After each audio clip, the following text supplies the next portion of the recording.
nje ya wokovu kuokoka, haitakuwa rahisi kabisa. Kama vile unapata siku hizi matendo ya wale watu walio katika ndoa inafanya wale walio nje ya ndoa waogope, si ndio?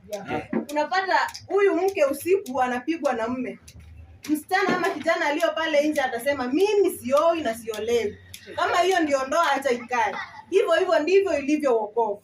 Kama unafanya matendo mabaya ambayo yanaonekana wazi wazi mbele ya watu, huyu akitoka church ni sawa, amevaa vizuri, ikifika ni pale unampata pale kwa street amevaa crop top na kakinyasa, kweli yule mtu ambaye yuko pale unafanya kama yeye, ataona haja ya kuokoka? Hataona haja. Tunapaswa sisi tuwe ndiye ladha ya inji, tuwe chumvi ya inji.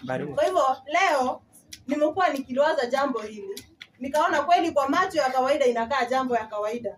Mtu aliye gizani huonekana na yule mtu aliye gizani umuona